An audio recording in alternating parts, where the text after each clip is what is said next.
آپ کی یہ باتیں 100 سال پرانی ہیں. آپ کو اپنی سوچ بدلنی پڑے. کیا خاموش.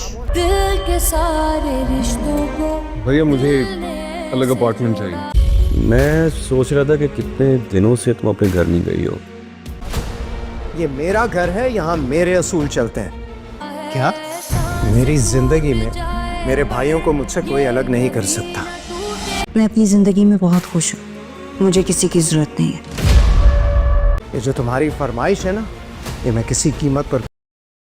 ناظرین, آپ دیکھیں گے کہ نے المیر کو اپنے بھائی سکندر کے سامنے لا کر کھڑا کر دیا اور اس سے ڈیمانڈ کر ڈالی کہ ہمیں الگ گھر چاہیے, کیونکہ میں اب اس گھر میں آپ کے ساتھ نہیں رہ سکتا.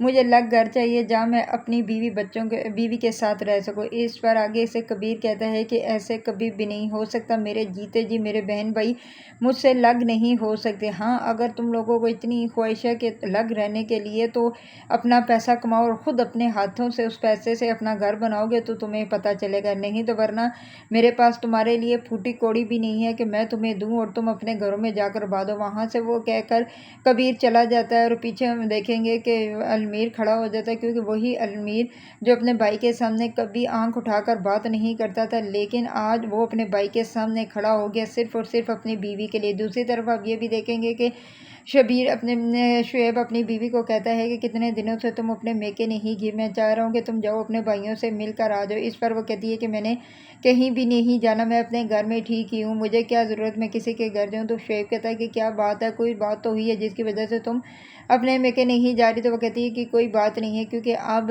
سب کچھ وہ جان چکی ہے کہ یہ سب کچھ اور کوئی نہیں کرنے والا, صرف اور صرف شعیب ہی تو ہے, جو کہ اس کے بھائی نے اتنا زیادہ اس کو پیسہ دیا, اس کا بھائی جو وہ منہ سے فرمائش نکالتی نہیں ہے پوری کرتا ہے, اور یہ سب کچھ اب صرف اور صرف شعیب کی وجہ سے ہے جو کہ